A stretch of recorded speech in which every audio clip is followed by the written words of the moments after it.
Hey internets, and YouTube in particular, this is Sabrock. I thought I'd make a quick video about my thoughts about the latest wave of Star Trek attack wing ships and the conclusion of the Dominion War organized play events. If you don't know, Star Trek Attack Wing is based on the X-Wing Miniatures game engine called Flight Path by Fantasy Flight. WizKids licensed the engine and licensed the Star Trek and then went, awesome! There's been a lot of videos reviewing it. I know Dice Tower did it. That Terry Girl has done videos on it. That's actually where I get my previews, usually the most advanced previews about the OP prizes and whatnot. So what I haven't seen yet is an overall review of the Dominion War events and the most recent wave as a whole. The Dice Tower probably did it, but I for some reason, watching his videos, I suspect that he doesn't actually play the game very much. Probably not as much as a lot of people that I know do.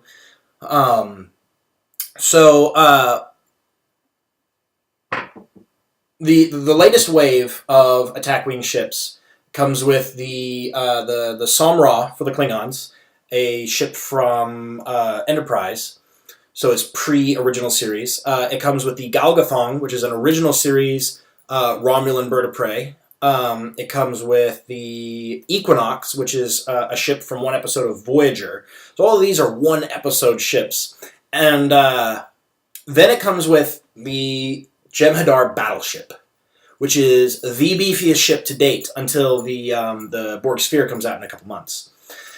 The battleship, I think, is probably the most exciting ship, at least for me. Some people might get excited over the Equinox. I don't know anyone who's like really excited about the Samra, or most people don't even remember what the Samra is from. And the Romulan bird of prey, yeah, it's iconic. A lot of people who watch the original series recognize it. It's a very distinguishable shape. It's got the Romulan painting on the bottom, but they're just not impressive ships at all from the game perspective. There's no real reason why you'd. I mean, I guess the Galgathong might work as a torpedo boat, but it's really flimsy. And in my experience, flimsy ships just aren't good. You need those core stats, the primary attack value, the hull, and the shields. You need those to be at least decent in order to be a competitive ship. And the battleship has that. That's what it is. It has no agility, can't evade. It just slap a bunch of durability on it and a big gun. All it has is a forward 90-degree arc, no rear arc. It's got the worst maneuvers in the game, arguably except for the Keldon, because the Keldon can't even bank one. This thing can at least bank one. So I'm torn about it. I've only used it once, and it wasn't in a competitive environment. It was in a massive 400-point per side game where I was running all of my Dominion stuff against two people who were running the Alpha Quadrant Coalition, primarily Federation, with a little bit of Romulan Klingon. They did all right. They did pretty good, but it's an unusual environment, and I don't take that as an accurate representation of how they would fare in like a standard 100-point game. So I don't know if they're going to do well in tournaments.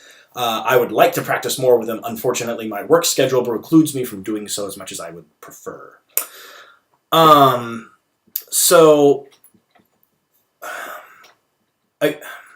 Here's my experience with the battleships. They look tough. They look tough. And that's because they are. They're extremely tough. You cannot one-shot these things. Even something like projected stasis field and barrage of fire is going to have an awful hard time taking these things down in one round. So you're almost guaranteed to get a shot off with them. And that one shot, oh my gosh. They can all do battle stations, which is great action. If you've had the opportunity to do a target lock in a round before, or if you get either target lock or battle stations as a free action, you can do both. You're going to be hitting super hard. You're probably going to hit with all 6 dice. You slap a flagship on one of them. You got 7 natural attack, and you'd probably take battle stations or target lock as a free action from that. Put Khan, so he can turn those battle stations into crits, or put Gul Dukat, he gets free actions and whatnot. And one of the easiest ways to get defensive options on the battleship, because he can take the evade action for free.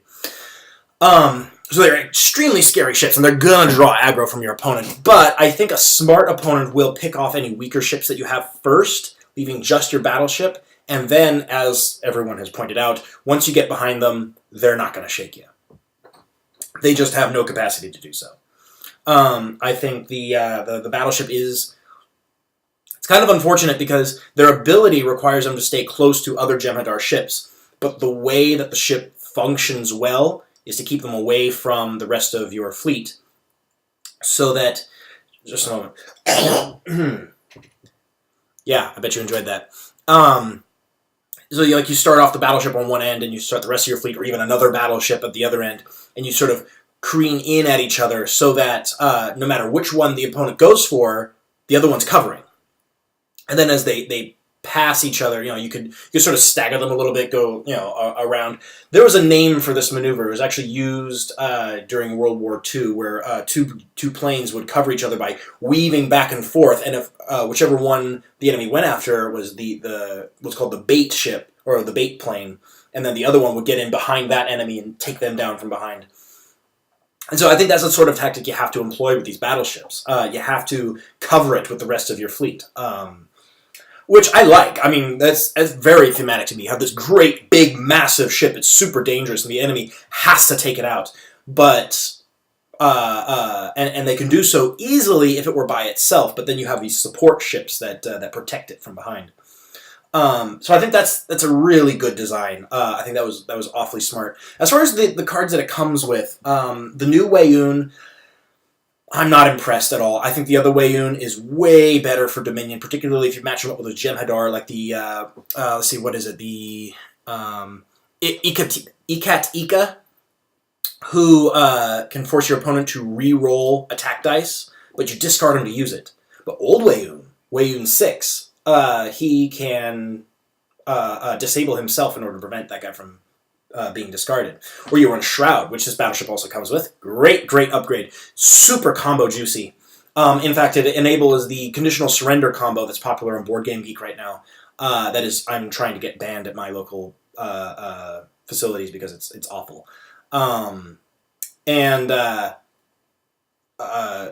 So I think the old Weyoun is generally better. Now, if you have a specific list of crew, like if you want to run Bohica and Ometaclon and Ikatika, Weyoun's your man, because you're running free crew. He's going to save you 2 points and add that extra slot that you need, because the battleship only comes with 2 crew slots. It also comes with photon torpedoes. These photon torpedoes, oh my gosh, they are just the worst. There's no reason to ever run these photon torpedoes. They cost 6. They can't hit at range 1, which all other Dominion photons can do. And they get, the special ability that they get, because for costing 6 and having that extra limitation, is that they roll 2 extra dice when fired from the battleship, who already is rolling 6 dice just with the primary weapon. That means you're spending your target lock and getting 1 extra die. Only at range 2 or 3. Not worth it. I'm not sure who was doing the math on these things, but there's no reason to have. The card is garbage.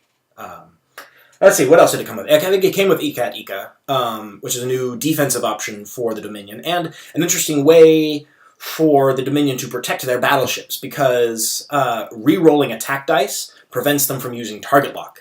It prevents them from re-rolling it for other reasons, like the Chitang's special ability. You can re-roll it and boom, re-roll all their hits, and then they can't re-roll those dice. I haven't run the numbers yet to see if it's worth it to just re-roll their hits or re-roll everything that they have just to prevent them from re-rolling it with their target locks or any other abilities that they may have. Hopefully somebody will do the math on that and find out if that's worth it. Let's see, what else did it come with? It came with a few generic Jem'hadar crew. Nothing. One of them does. One of them, as an action, you can flip over all critical damage cards to be face down, which is pretty cool if you get a really nasty thing like a warp core breach, or what's another one? Or like if they knock out your captain or something. So yeah, there's some pretty nasty critical effects that can hurt your battleship a lot, and that guy will get rid of them. I think he's only 2 points, and he just disables to use. So I think there's a lot of value in that. I'm gonna try and fit it into any builds that I use my battleships with. So I think that the battleship is the most game-changing ship in this wave. The others, they come with some interesting cards. I mean, there's that Romulan captain that always shoots first when you spend an action to do so, but I can't bring myself to think that that is worth the action. I think it's always going to be better to use target lock or to cloak or to sensor echo out of an arc or something like that. I suppose if you can't do any of that for some reason, maybe, or if you think they're going to blow you up this round and you just want to get your shot off because you're not going to otherwise. It's a very situational ability, and I think the captain's way overrated right now is what I think. I don't expect to see it in my competitive environment, and I'll never run it. Let's see, what else? The Dominion War organized play events. We just wrapped it up at my local gaming shop. We run the first Sunday of each month. So I missed the first one because I didn't know it was happening until I was too late to take time off of work to go to it. But I've been in 2 through 6, and oh my gosh, there are. I mean, I just can't express to you how much I appreciate the complex. Well, they're not really complex, are they? But the imaginative and creative scenarios that are in the Attack Wing game compared to a game like X-Wing, which is 6 asteroids. And then in the next event, it's 6 asteroids. And they're running an X-Wing League right now where it's you match up against other people and you play whenever you can. And the scenario in that is 6 asteroids. So yeah, I think that is definitely something that I appreciate in Attack Wing over X-Wing is the imaginative scenarios. I mean, a straight up brawl with no terrain at all is nice sometimes, just to fly your ships and blow stuff up. But I mean, the trying to take the planet in the AR what is it, AR 558 scenario. Or flying around and blowing up the orbital weapons platforms in OP5, or trying. OP6 was kind of, it was a scenario technically, but it was really just a brawl because nobody went for DS9. I blew it up once. I was the only one who open fired on it, and that was only because it was going to shoot at me, and so I needed to blow it up before it did.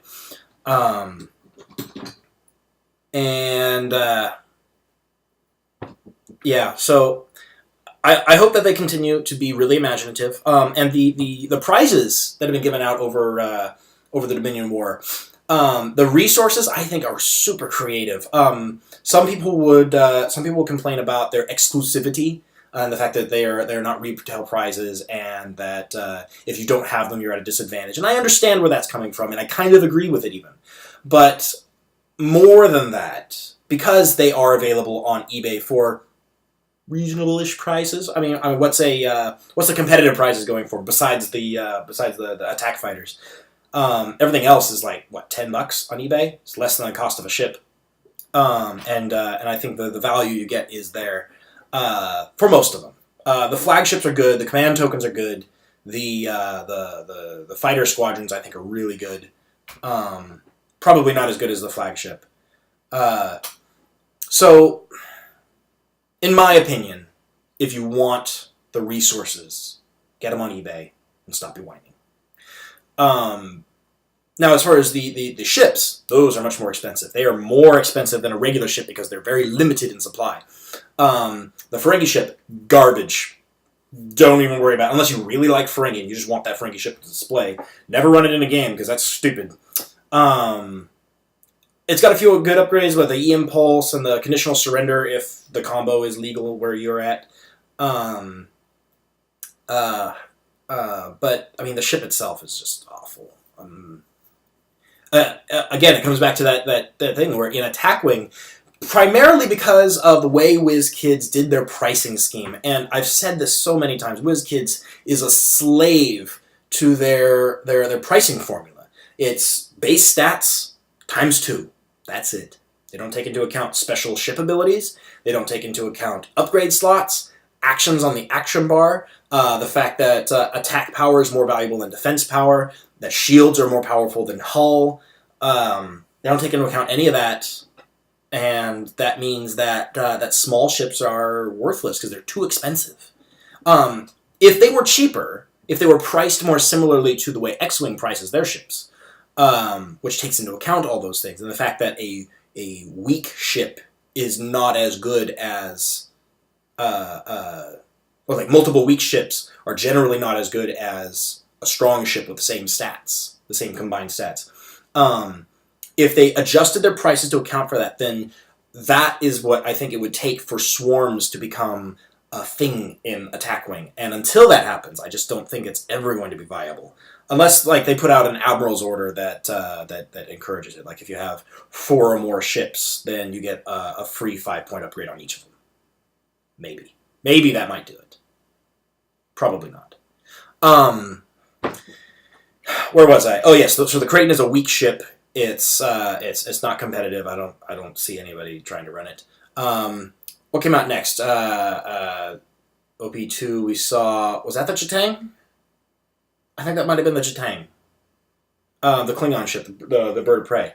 Let me just count them off to make sure I don't miss one.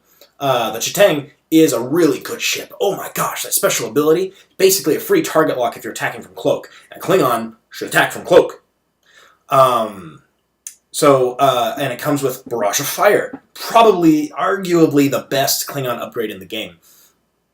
And combine the two lets you, attack from cloak at range 3. They don't get their extra defense dice. It's a secondary weapon. Put a 5 primary attack ship next to it. Boom! 9 dice without even adding bonuses. You can put Denatra on a ship next to it, get 10. Run Gowron on the assist ship.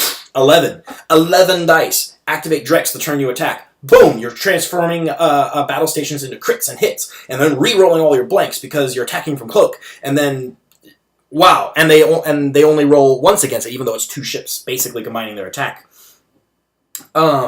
It's just an amazing ability. I would call it a staple of the Klingon faction if it were on a retail ship. That's how good it is, and I think that is a mistake on the design part, on the part of the design team, because you shouldn't have such an iconic and powerful ability only on a prize ship.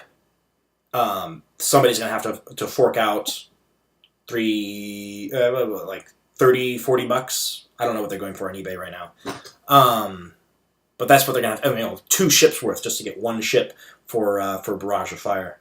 The Jitang's a good ship. And it comes with Martok 9, which is... I don't know if he's necessarily better than Martok 8. I think I prefer Martok 8 just because I tend to value action economy very highly. It comes with that. I forget what else it comes with. Those are the important ones.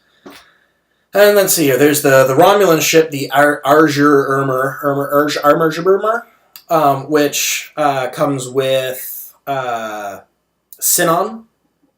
I think that's the only thing really of note that it comes with is Sinon. Allows you to use the 3 straight for sensor echoes. I guess that's good. I don't play Romulans, and I don't fight against Romulans very often. No one that I know plays heavy Romulans. So, I don't know. I have a really hard time evaluating that. I guess it's good. In the right hands, I imagine it'd be really good, but I don't know. The ship itself, I don't even remember what its special ability is, so... I didn't win the ship, so I don't have the cards on hand to look at. I could have, but I just wasn't interested in it, so I let somebody else have it. So that was 3. What have we got? The Sutherland.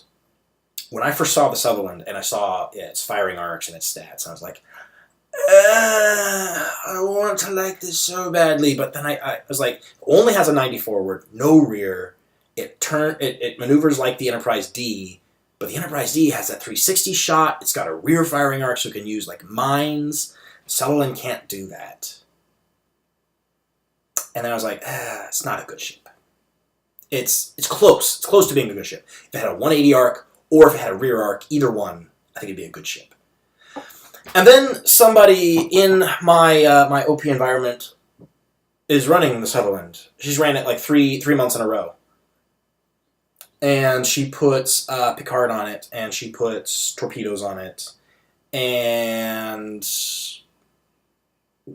she does really, really well. Have I ever beaten her? Have I ever beaten Jennifer? No, I don't think I have. I don't think I've ever beaten her. Because she backs it up with Khan on the Enterprise D and a Praetus that's throwing out mines. So I'm starting to come around on the Sutherland. I think it's a solid ship, which is, I think, where you want your prize ships to be. You don't want them to be good. I think the Chitang was probably a little too good. The Sutherland, I think it's a solid ship. I would give it A minus. So what do we got? The Ferengi, the Chitang, the Romulan ship that I can't pronounce, and the Sutherland. We also have the Akorum from OP6. Garbage. Kira is good. Kira is a good captain. In the right environment. I've only seen her in play in that 400-point game that I mentioned, where when you've got 9 other ships and you're flying in close formation and she can give all of them a free target lock action. Oh my gosh, it's amazing. Otherwise, probably not. Yeah, she had to die real fast. I could not put up with that. Let's see. The Akorum itself is worthless. It's the same thing as the Ferengi ship, the Kraton. There's nothing there to make it a good ship. It's overcosted for a small ship, and that is the problem with all small ships in Attack Wing, is they're all overcosted. Because the formula breaks down when you get that small.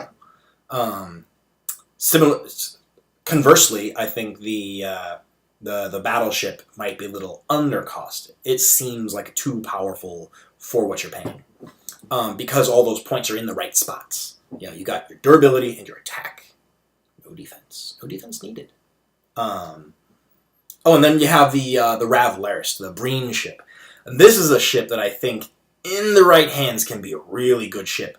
My hands are not the right hands.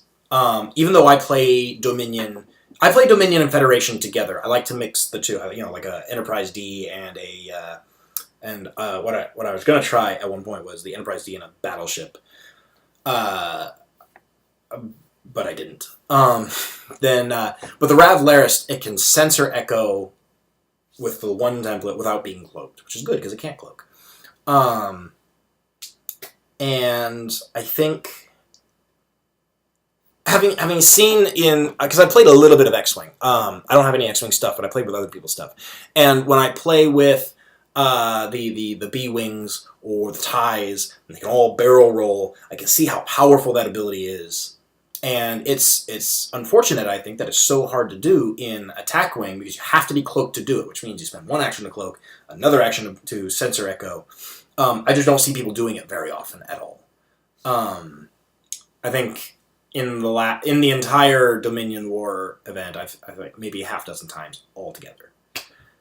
So those are the 6 prize ships. So the Rav Laris, I think, can be good. The Sutherland, I think, is solid. And the Chitang, I think, is probably a little too good. At least in the eyes of the kinds of people who play Klingons. I used to play Klingons, so I know this mentality. This mentality of so many dice. This giant attack on turn 1. Or on the first turn of firing. I guess is it up to range 2 or is it only range 1? I can't remember.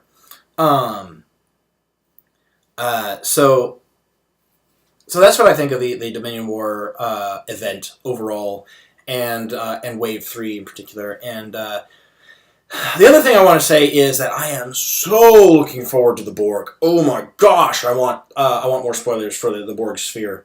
I've already got 2 of them pre-ordered, so it doesn't matter what else we get. I know they got the 6 attack, 7 hull, 7. Is it 8? It's 8. It's 8, isn't it? It's 6 attack, 0 agility, no dodge. Of course, I'm fine with that. And then 8 hull and 8 shields, 360-degree attack. I found out from a podcast they can do the spin maneuver where they turn 90 degrees left or right and then go forward or backward. And it's just like I want to know what the stuff that they come with because I crave information. And I think if, other than WizKids revisiting their pricing formula, which I don't think they're going to do, I think they're pretty much set in their ways. And they want to encourage large ship builds. I think that's what they're going for from a design philosophy. But if, other than that, if anything, we're going to make swarms viable in attack wing, it's going to be things like the Borg and the battleship. Things with no agility at all. Huge amounts of defense and great big weapons. Those great big weapons seem wasted on a ship with 3 hull. Imagine the Praetus. A fleet of Romulan warbirds. Not warbirds. The Romulan bird of prey. Generic Praetuses. They've only got 3 hull. That means the Borg are pretty much wasting their actions if they do target lock or if they do scan. Because, they're going to roll 3 dice, or 3 hits on average out of 6 dice. And then anything after that is wasted. And the low attack of the Praetuses, they have 2 attack? Is it 2 natural or 3 natural? I think it's 2 natural. I'll double check. Let me find it. It's a 2 natural. So 2 natural, the problem with the Praetus, and the reason why it's pretty much only run as a Denatra chariot or as a mine deployer, is that 2 attack does not get through most defenses. Even if I'm a Federation player, most Federation ships only have 1 agility. If I'm running Sulu on my ship, you're not going to get through Sulu. If I have most of the time, or if I even just take the evasive maneuvers action, that's half of your maximum damage output and the entirety of your expected damage output gone. You can't. You're probably not going to hurt me. And then I also roll a defense die on top of that. But against a ship that has no defenses, well, that 2 attack dice probably. If you roll 2 hits, you're probably going to do 2 damage. So how many Praetuses can you put in a fleet? 6 or 7? They're 14 points apiece. Let me do not the unique Praetus, obviously, but let's see. 1, 2, 3, 4, 5, 6, 7. 7. Yeah, you can do 7, and then a 2-point upgrade somewhere, or even the unique one is the same price because obviously they are equally valuable, right? Well, that's a rant for another time. The costing of the generic Praetus. Anyways, so you run 7 of those. That's 14 dice. That's almost if you bring those all into range 1, that's 21 dice. With any reasonable amount of dice enhancement, they all target lock. They'll move into range 1 and target lock. You'll probably kill a sphere in 1 turn. You'll probably lose a Praetus. You might lose 2 because the sphere can split its attack. So you might lose 2, but then it's only rolling 3 dice against 3 hull. It's not as guaranteed to. It's not as likely to destroy them with that. And 2 damaged warbirds, pretty much as effective as 2 undamaged warbirds. So I think that swarms could become Borg killers. The other thing that'll become a Borg killer is the Breen energy dissipator, which thus far has seen no competitive use in my local environment. And I don't know, I have not heard anyone talk about energy dissipators in terms of how powerful they are competitively. The only time I've ever run them was when I'm just dinking around with my Dominion stuff. I specifically want to run Dominion, want to run a Breen ship, and if you run a Breen ship, you run energy dissipator. That's what you do. Um, and I've had abysmal luck with it. They always roll out of it. Even if no matter how much I do with dice manipulation, I get a reroll and convert battle stations to hits, and then they roll 2 evades and use that evade token. Like, oh, thanks. But against the Borg, unless they have cards like Itak Ika that can make the attacker reroll his attack dice. Unless they have something like that, I don't think the Borg are going to be able to avoid it. From the sound of it, when I was hearing Andrew Parks talk about what they're going for in terms of design for the big ships, the battleship and the Borg, is that they're really tough, really powerful, but they don't avoid stuff. And I think Itakika is the most convenient way to get defenses on the battleship. They can also run Tetriana missions for 1 turn of +3 dice. You can technically put a cloaking device on there for 9 points. Then you're losing your shields as well, and shields are 5 points of durability, so I don't know that that's necessarily worth it. So I think that bringing out the Borg might make swarms competitive, and it might make the energy dissipator competitive, and those are things that I want to see happen. And then you would have this sort of 3-way, this paper, rock, scissors scenario where the Borg are really good against a few capital ships. 2 or 3 ships the Borg can take out pretty easily because you run like 2 spheres. There's just so much durability and so much damage coming in. And then the capital ships can just wipe the floor with the swarms because these little ships can't get through the defenses, and they can pop 1 or 2 or 3 every turn. And then the swarms can just destroy the Borg because the Borg can't defend against their low attack dice. And there's just so many attacks coming in, and they all do damage. And so that would be interesting, I think, to have the 3... Obviously, these are really broad archetypes. Even within the few capital ships, you have 2 ship builds and 3 ship builds that are very, very different from each other. But I think that would be interesting to have this sort of paper, rock, scissors scenario in terms of the effect of the metagame. So I guess that's all that's on my mind in regards Attack Wing. So yeah, I guess I'll see you guys later when I have more to talk about. Bye.